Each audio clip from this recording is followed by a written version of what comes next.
Lights out.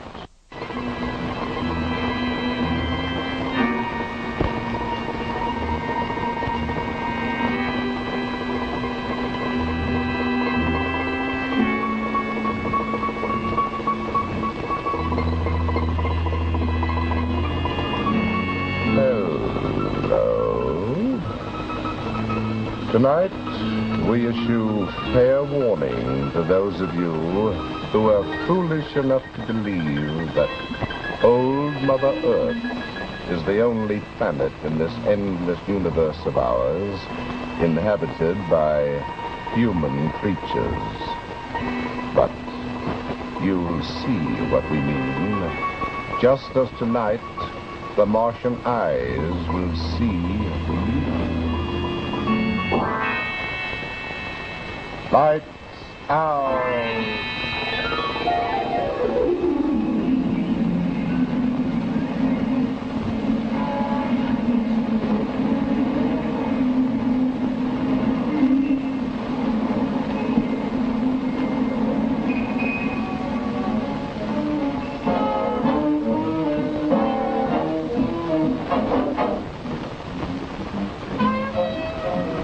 Good morning, Professor Lyman. Good evening, Frank.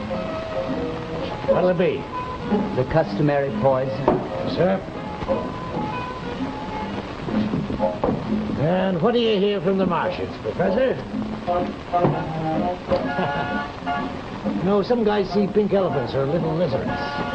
But the Professor here, he's different. He's got Martians. Well, someday, Franklin, when it's too late, people will appreciate my warnings. Remember, they laughed at Galileo. Yeah. Yeah, well, I've got work to do, Mr. Lyman, so excuse me, will you? And, don't bother the customers, eh? Let me know if he bothers you, mister.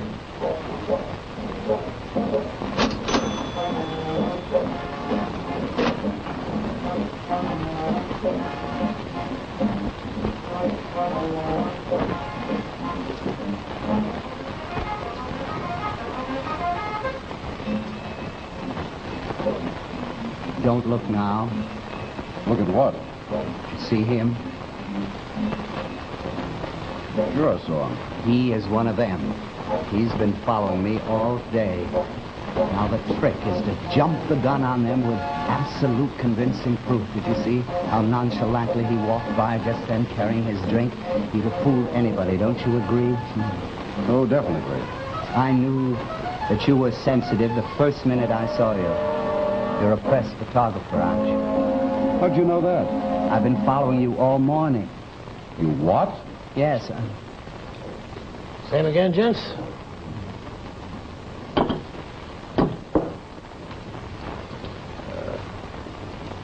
Right, sir.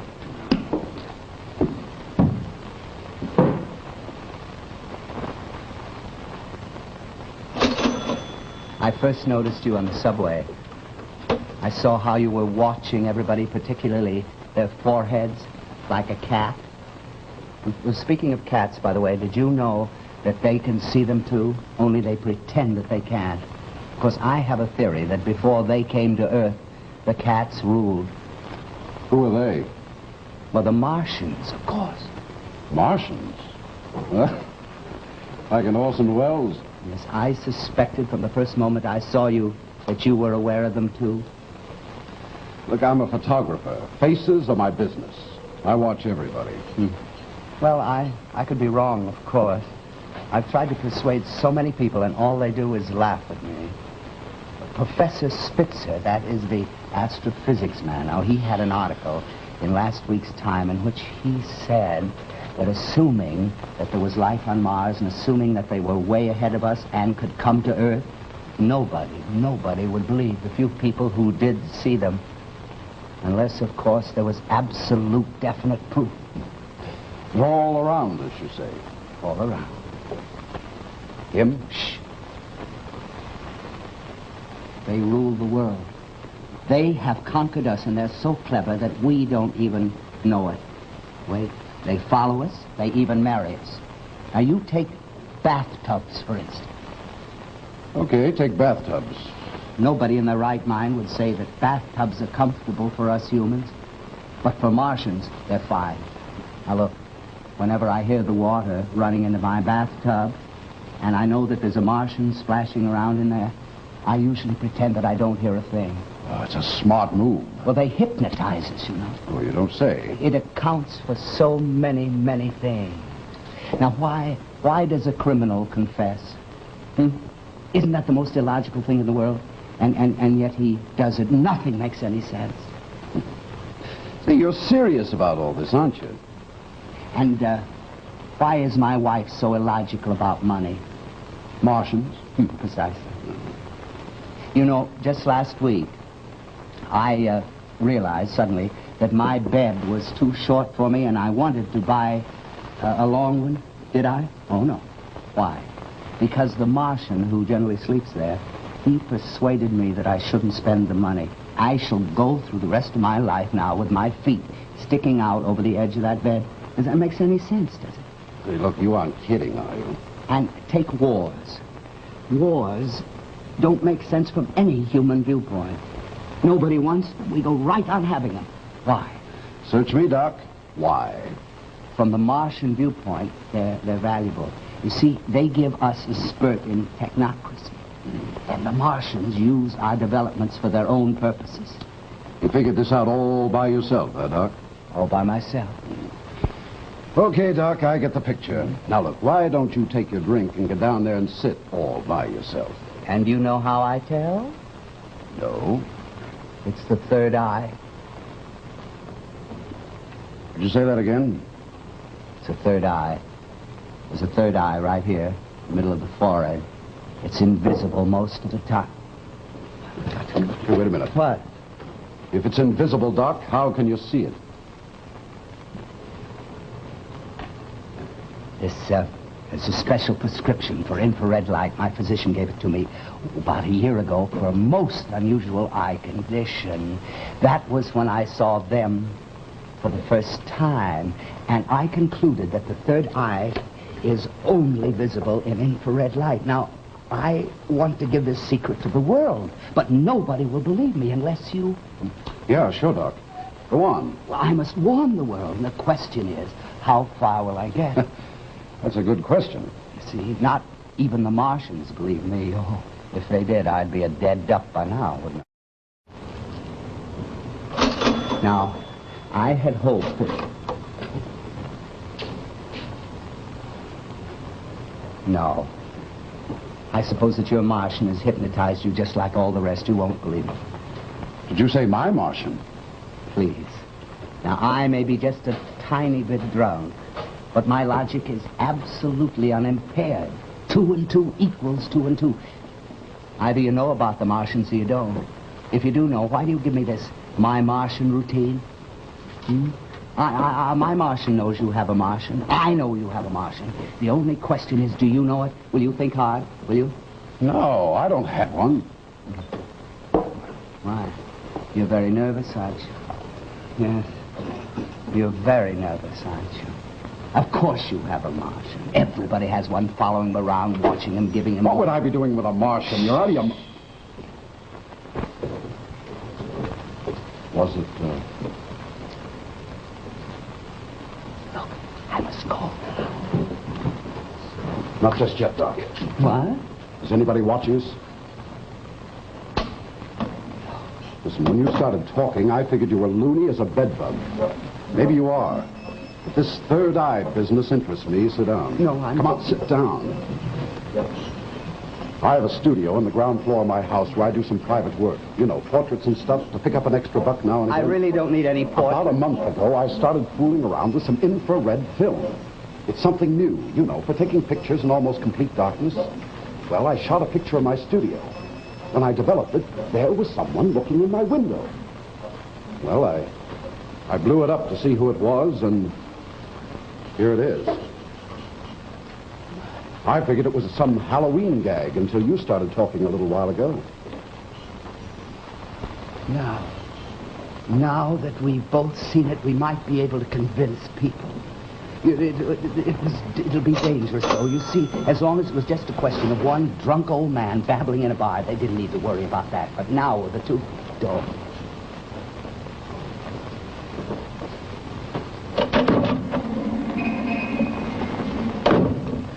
You take this photograph for safekeeping. To the negative. Well, come to my studio about 8 o'clock tonight. We'll figure out how to proceed. Can you be there? My wife? Well, tell her you have to visit a sick friend. Tell her anything but be there. Here's the address. Well, You better go out the back way. So long, Professor.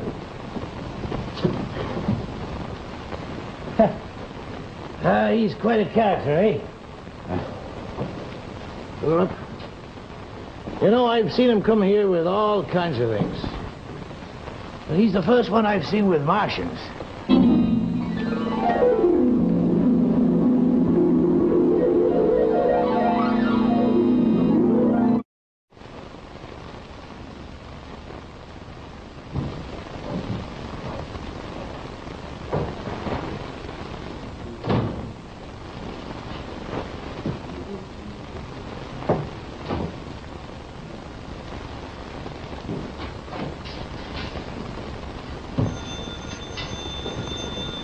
Hello, Sorrel speaking. Hello, Mr. Sorrel. This is Professor Lyman. Well? I had a difficult time. My wife is a most suspicious woman, but I managed to sneak out. Good. Where are you? I'm in a drugstore near your corner. Now, you listen to me. Do you remember the one who was snooping around the bar? Yeah. He's been following me ever since I left the house. I think I managed to give him the slip, but I'll stay here a few minutes to make certain. You have the negative? Yes. Oh, good. But we must be careful. We must be careful. When I get there, will you let me in quickly? Right. Good. I'll be over in a minute. Goodbye. Goodbye. I'll be waiting.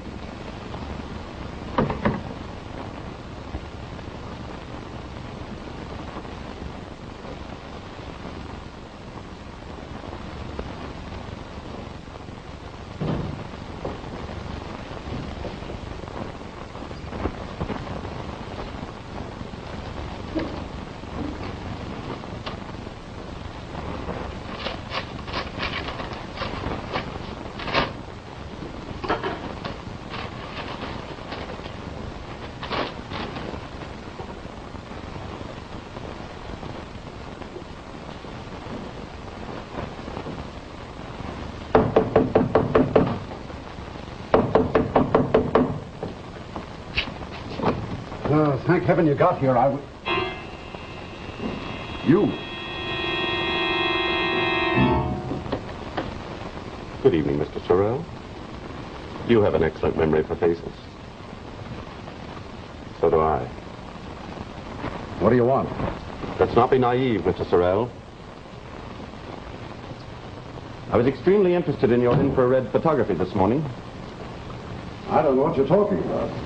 After listening to our friend Lyman babble about three-eyed Martians for the past few weeks, it came as quite a surprise to me when you actually produced a photograph corroborating what he said.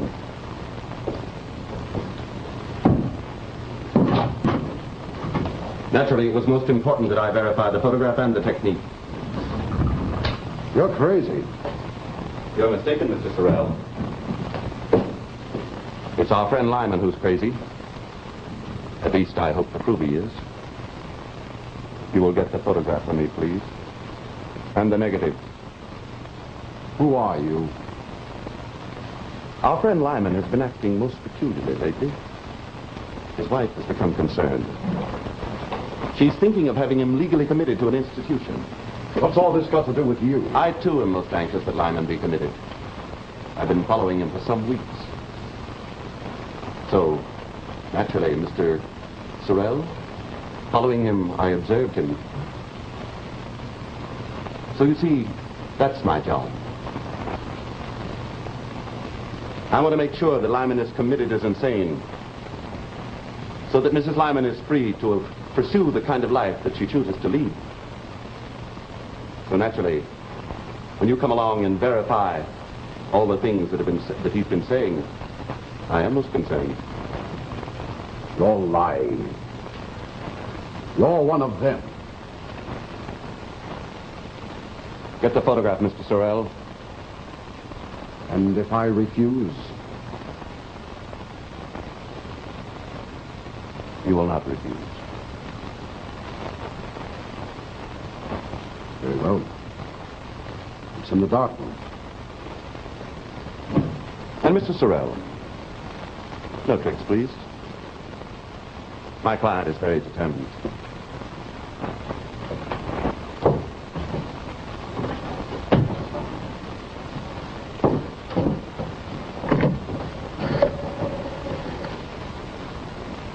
Operator. Hello, operator. Get me the police. Hello. Hello, operator.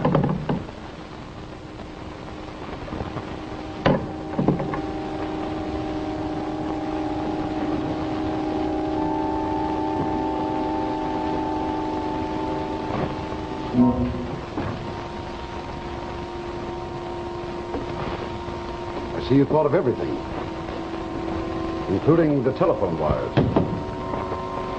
Here's the negative. It was taken with infrared film using a combination of filters known only to me. I used this camera using ordinary technique, like this. Here. Here.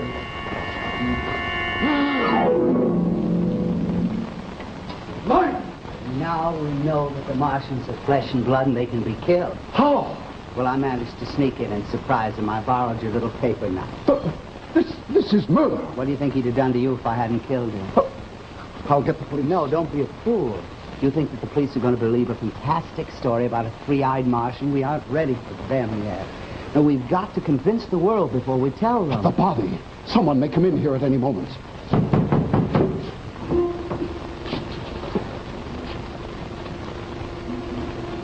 You pretend that you're taking his portrait. You see, I'll be in the basement. I can't. Well, you must.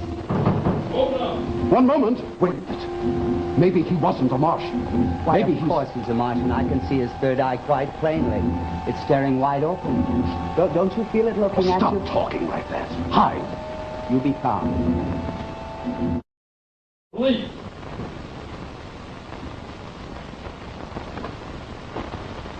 Oh, Mr. Sorrel? Hello, officer. I'm terribly sorry to have kept you waiting, but I was doing a portrait. Oh, well, I'm sorry to bother you, sir, but the telephone operator phoned precinct. She said she got a call from your number. Sounded like you needed help. No, everything's perfectly all right, really. Thanks very much for coming anyway. Well, I just wanted to make sure. Mind if I look around? Well, I'm pretty interested in photography. I noticed your rig in here. Yeah, that's a beauty, all right. Uh-huh. Boy, I wish I could afford one like that, but I guess not on my salary, huh? Well, Mr. Sorrel, I see you're busy, so I'll just take off. I'm sorry to have bothered you, sir, but you know how these things are. Oh, watch the birdie. Good night, Mr. Sorrel. good night, officer.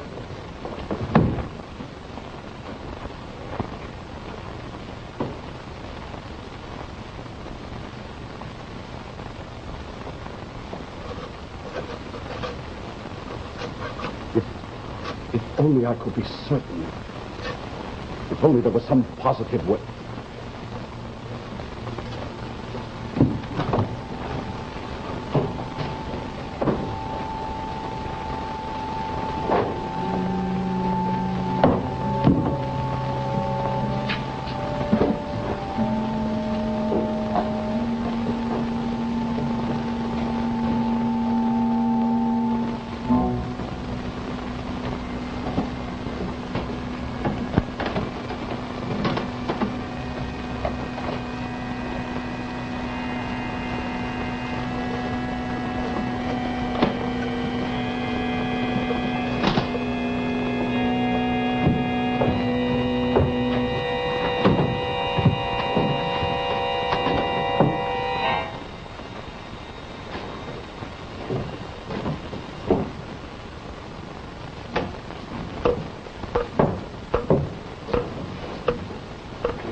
Lyman.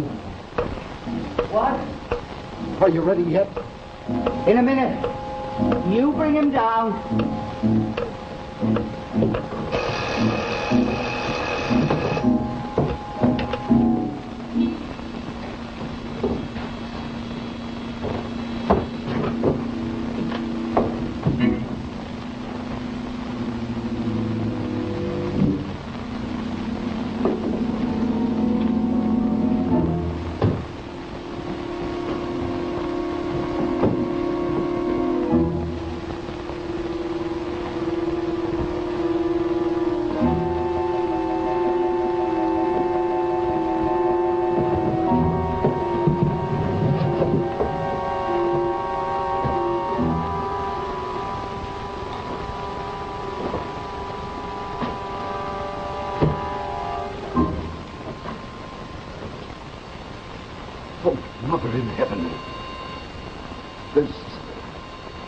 no third eye.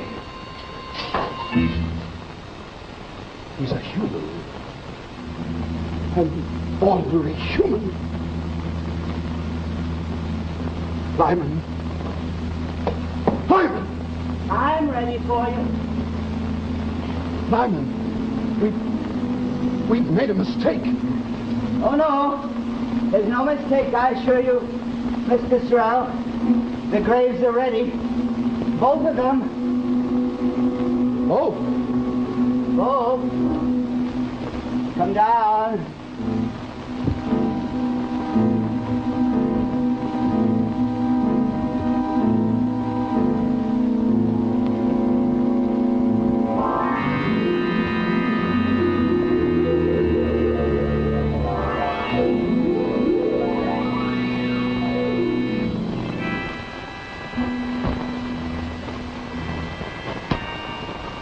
Oh, well, no one would have believed Mr. Sorrel's story anyway.